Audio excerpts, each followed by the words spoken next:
কি বলছে? ডক্টর বলছে আমি মারা যাবো। তাতে কথা বলছে? ভাই আপনি যদি জানেন যে আপনি মারা যাবেন তবে আপনার কেমন মনে হবে একটু কমেন্ট করে জানাবেন। ডাক্তার বলছে বাড়ি নিয়ে যেতে, সবকিছু ঠিক করে রাখতে।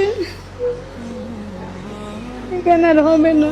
আচ্ছা তোমার কি করতে মন চায় বলো? তোমার একটা ইচ্ছে পূর্ণ করতে চাই আমরা সবাই মিলে ওর একটা ইচ্ছে পূর্ণ করবো। বলো তো তুমি কি চাই? আমি বাঁচতে চাই। মামা আমি ওটা তো দিতে পারবো না, ওটা তো সব আল্লাহর হাতে। ওটা ছাড়া তোমার কি এই দুনিয়াতে আর কি চাই বলো? এই আমার আর দুনিয়াতে কিছু লাগবে না।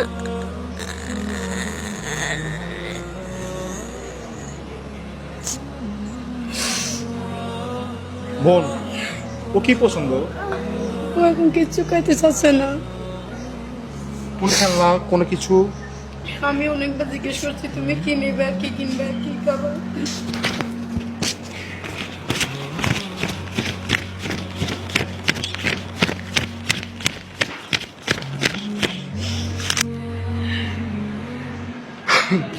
এখানে 10,000 টাকা আছে, এটা দিয়ে তোমার মন যা চায় তাই করবা। যদি তুমি রাখো, এটা কোনো চিকিৎসা করবা না, এটা তোমার মন যা চায় তাই করবা।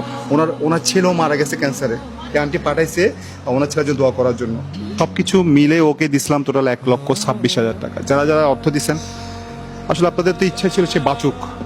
ওনার মায়ের নাম্বার দিচ্ছি, যদি চাইলে আপনারা চাইলে ওনার মার সাথে যোগাযোগ করতে পারেন। হ্যাঁ, যোগাযোগ করে ওনার যদি একটু পাশে দাঁড়াতে চান, আপনার যোগাযোগ নাম্বারটা বলুন। 01897041311।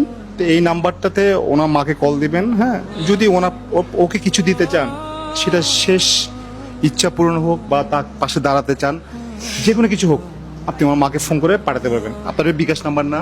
নগদ বিকাশ। সব ভালো থাকবেন। আজাদ মামু, মানুষের পাশে মানুষের জন্য। আসসালামু আলাইকুম।